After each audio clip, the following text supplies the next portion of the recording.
सभी साथियों को प्यार भरा नमस्कार। मैं आपका दोस्त सुनील कालवा एक बार फिर हाजिर हूं आप सभी के सामने एक नई क्लास लेकर। साथियों, DSSB ड्राइंग टीचर की स्टेट सीरीज़ के अंदर मैं आज आपके समक्ष 7वीं क्लास लेकर उपस्थित हुआ हूं।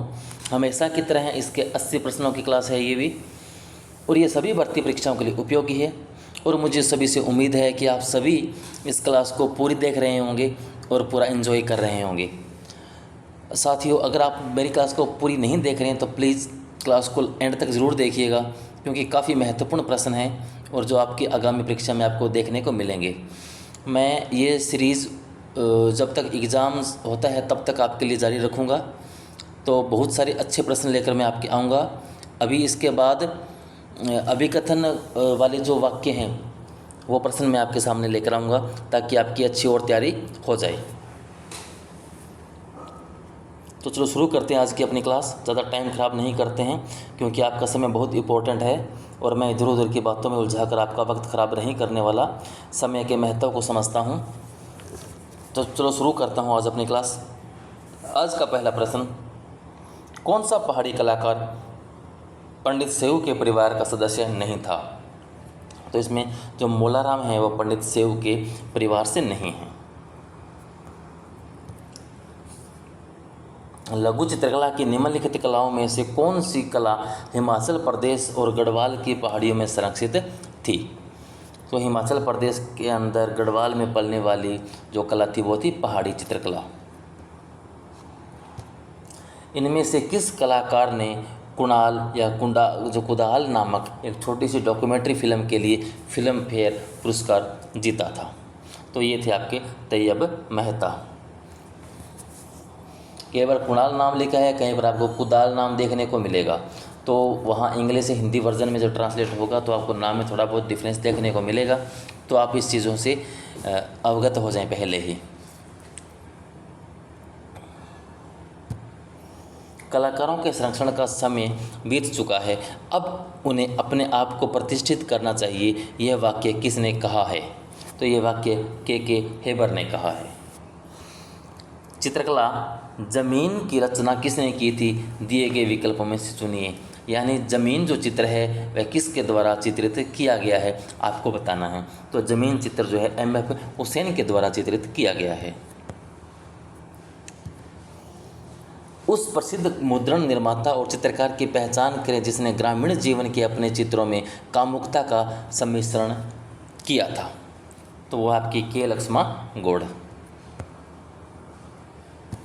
उस्ताद डेस द्वारा विकसित चित्रशैली राजस्थानी लघु चित्रशैली की बीकानेर उपशैली की प्रमाणिक छाप बन गई। यानी वह कौन से उस्ताद थे जिन्होंने एक चित्रशैली की शुरुआत की थी, और वह राजस्थान की जो लघु चित्रशैली है बीकानेर, उसकी एक प्रमाणिक छाप या उसकी एक अलग पहचान बन गई। तो वो कलाकार कौन थे? वो थे आपकी रुकनुद्दीन ने जो उस्ताद कला वगैरह जो शुरुआत की थी, तो वह एक अपनी स्पेशल छाप छोड़कर गई है राजस्थानी शैली के अंदर। लघु चित्र प्रेम की नाव, बोट ऑफ लव, इनमें से किस शैली से संबंधित है? प्रेम की नाव जो चित्र है वह किस चित्र शैली से संबंधित है? तो वो आपका किशनगढ़ चित्र शैली से संबंधित है। ऑप्शन नंबर 1 सही उत्तर होगा।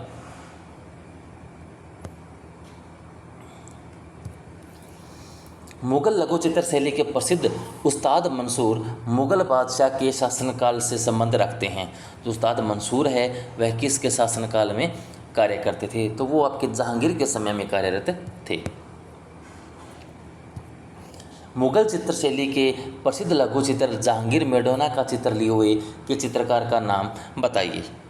तो ये चित्र बनाने वाले व्यक्ति आपके हैं अबुल हसन। राजस्थानी लघु चित्र शैली का उद्भव, जन्म आरंभ किस काल समय अवधि के अंदर हुआ था? तो राजस्थानी चित्र शैली का जो उद्भव होता है वह आपको 16वीं शताब्दी ईस्वी में देखने को मिलता है। जहांगीर के व्यक्ति चित्र में उनके हाथ में क्या लिए हुए चित्रित किया गया है? तो जहांगीर का व्यक्ति चित्र जो बना है उसके अंदर उन्होंने हाथ में फूल ले रखा है। किस मुगल शहंशाह ने पहली बार शाही चित्रशाला कार्यशाला की स्थापना की थी? तो तो ये कार्य करने वाले आपके अकबर थे। अमृता शेरगिल के चित्रों में किस भावना की झलक अधिक दिखाई पड़ती है?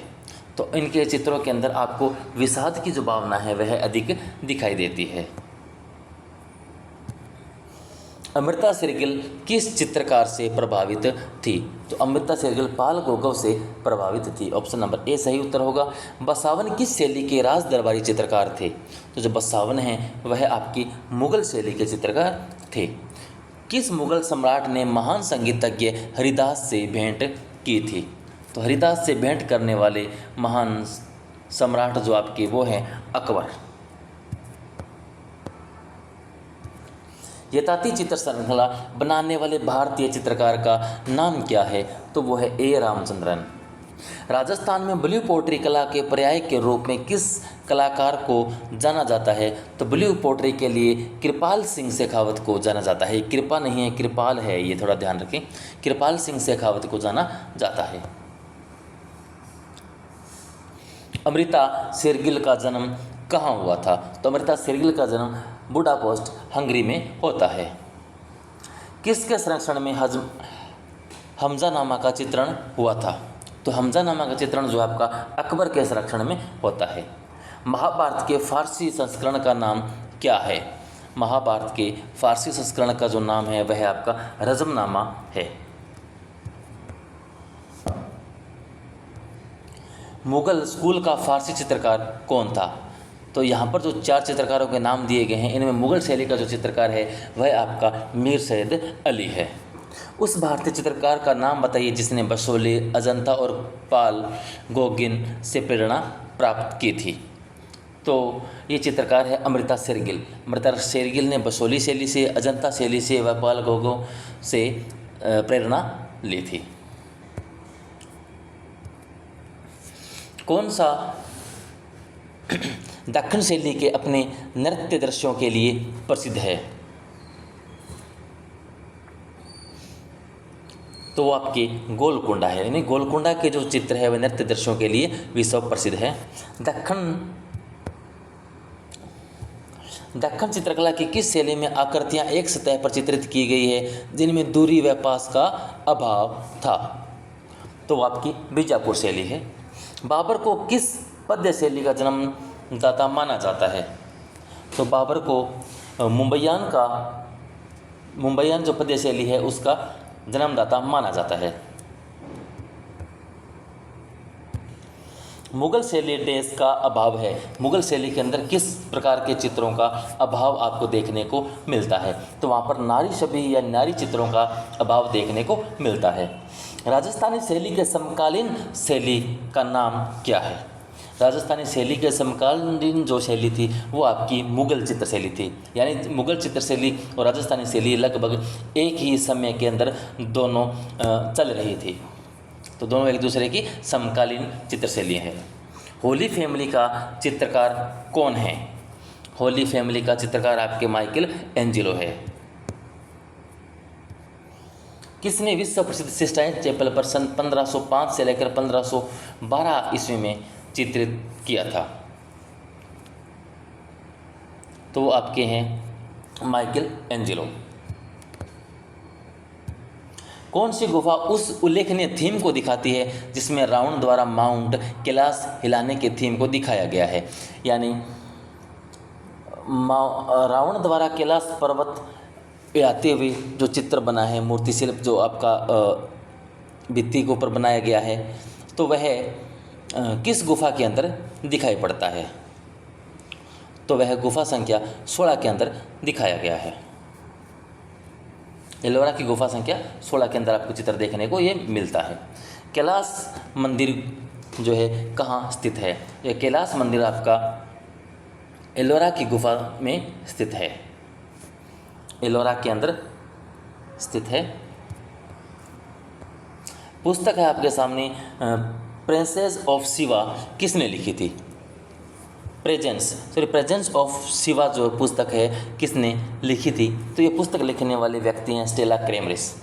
लियोनार्डो दा विंसी ने चित्रकला की अपनी तकनीक में रेखाओं को तीक्ष्ण किया, आकृतियों का धुंधला किया, आकृतियों को तीक्ष्ण किया या रेखाओं को धुंधला किया? तो आप देखते हैं कि उन्होंने रेखाओं को धुंधला किया है। ऑप्शन नंबर डी आपका सही उत्तर होगा। लियोनार्डो दा विंची द्वारा प्रस्तावित निम्नलिखित में से किसे देवीय समानुपात के रूप में जाना जाता है, द डिवाइन प्रोपोर्शन के रूप में जाना जाता है? तो वो आपके the golden ratio. The virgin of rocks चित्र कहाँ पर संग्रहित है? द वर्जिन ऑफ रॉक्स जो चित्र है द लोवर संग्रहालय में स्थित है। अजंता की गुफाएं के पास स्थित है? तो अजंता की गुफाएं आपकी औरंगाबाद के समीप है। अजंता की भित्ति चित्रों में निम्नलिखित में से किस गुण की कमी है? रेखीय परिदृश्य की, परिदृश्य के बहुतायत की, गतिशीलता की, सम्मुखीयता नियम की। तो आपको रेखीय परिदृश्य की कमी नजर आती है। दो पहिए वाली कांस्य की 3 बैलगाड़ियां किस सभ्यता से प्राप्त हुई है? तो वह आपकी सिंधु घाटी सभ्यता से प्राप्त हुई है।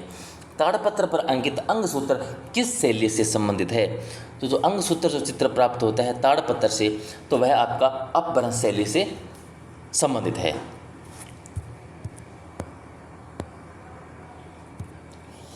पंचरक्षा सूत्र की हस्तलिपि का चित्रण किस परंपरा से संबंधित है? तो यह आपका पाल लघु चित्रकारी से संबंधित है। ऑप्शन नंबर बी सही उत्तर होगा। अजंता में कितने प्रकार की गुफाएं हैं? तो अजंता के अंदर आपको 2 प्रकार की गुफाएं देखने को मिलती हैं। एक है चैत्य गुफा, दूसरी है विहार गुफा। प्लेटो ने आकृति के कितने भेद किए हैं? तो प्लेटो ने आकृति के 3 भेद किए हैं। ऑप्शन नंबर बी आपका सही उत्तर होगा। भित्ति चित्र, अजंता भित्ति चित्रों की विषय वस्तु क्या है? तो अजंता की भित्ति चित्रों की विषय वस्तु है आपकी जातक कथाएं, जातक गाथाएं। अजंता भारत के प्राचीनतम मठों में से एक है। यह गुफा मंदिरों का समूह और महाराष्ट्र राज्य के किस शहर में स्थित है? तो यह आपका औरंगाबाद में स्थित है। वैशांतर जातक का चित्र अजंता की किस गुफा में चित्रित किया गया है? तो वैशांतर जातक जो है अजंता की गुफा संख्या 17 में चित्रित है। ऑप्शन नंबर बी आपका सही उत्तर होगा। उस अंग्रेज का नाम बताइए जिसने राजा रवि वर्मा को भारतीय पुरानी कथाओं और यूरोपीय कला को संयोजित करने का सुझाव दिया था? तो व्यक्ति थे लॉर्ड नेपियर। लॉर्ड नेपियर ने यह कार्य करने को सुझाव दिया था। राजा रवि वर्मा का जन्म किस राज्य में हुआ था? तो राजा रवि वर्मा का जन्म जो है आपका केरल के अंदर होता है। ऑप्शन नंबर सी सही उत्तर होगा।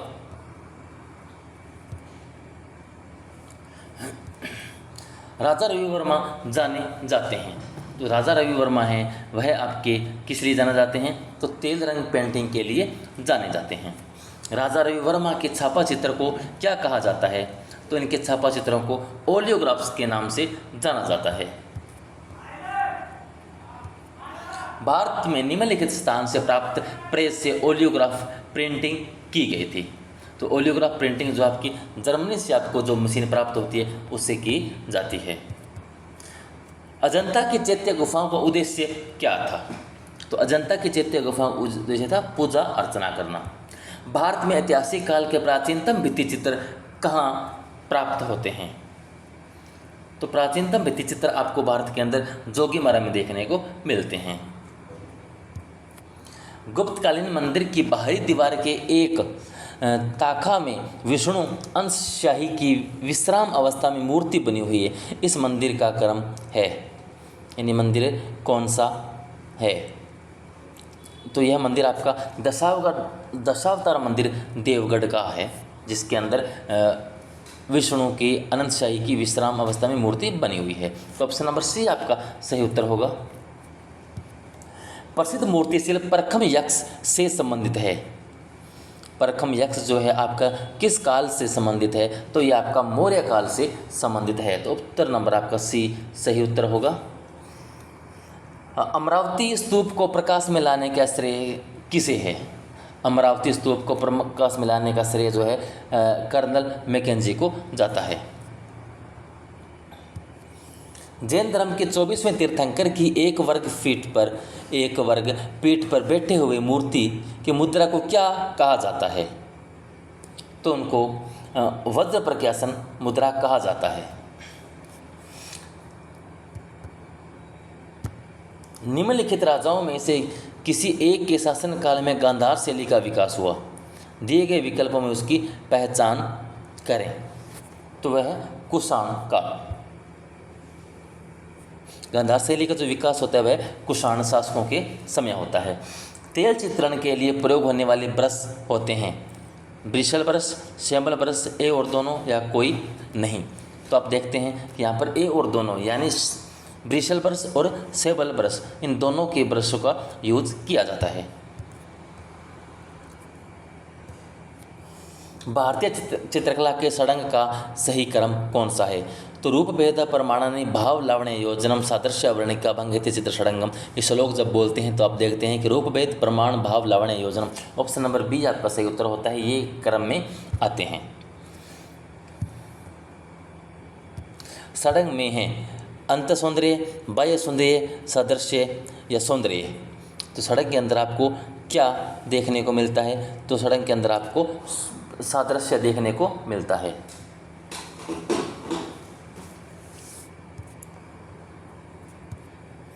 एस्थेटिक शब्द का प्रयोग सर्वप्रथम किसने किया था? तो एस्थेटिक शब्द का सर्वप्रथम प्रयोग जो है बामगार्टन ने किया था। मीनिंग ऑफ ब्यूटी पुस्तक लिखी है, तो मीनिंग ऑफ ब्यूटी पुस्तक किसके द्वारा लिखी गई है? तो आपके एरिक न्यूटन के द्वारा लिखी गई है।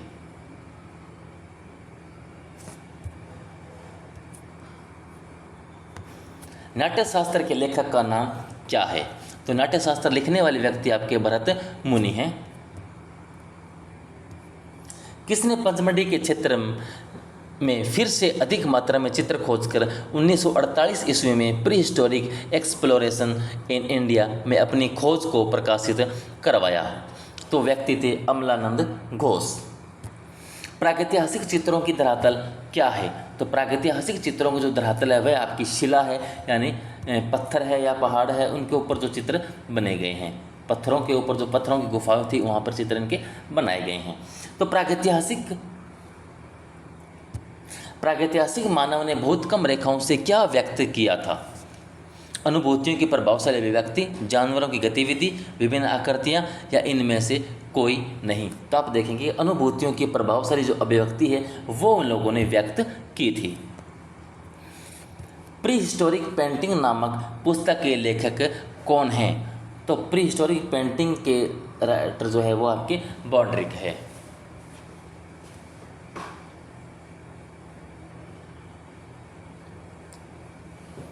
मोहनजोदड़ो शब्द का अर्थ है, मोहनजोदड़ो शब्द का अर्थ क्या है?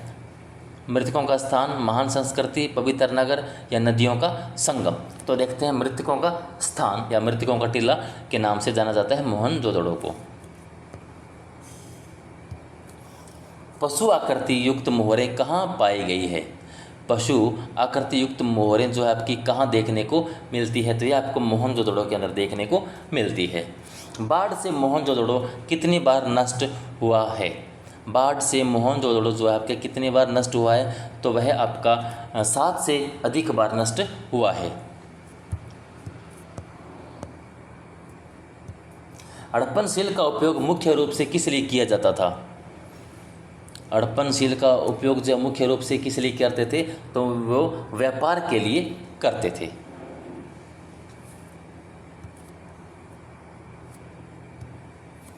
किस रंग की तरंग लंबाई सबसे अधिक होती है? किस रंग की तरंग लंबाई सबसे अधिक होती है? तो वो आपका लाल रंग है। निम्नलिखित में से किसका रूपभद्र कला से संबंध नहीं है? तो रूपभद्र कला से संबंध आपका स्वर का नहीं है, बाकी रेखा, रंग, अंतराल वगैरह सब रूपभद्र कला के से संबंधित है। वर्ग या आयत के त्रिआयामी रूप से कौन सी आकृति बनती है? तो वो आपकी घनाकृति बनती है।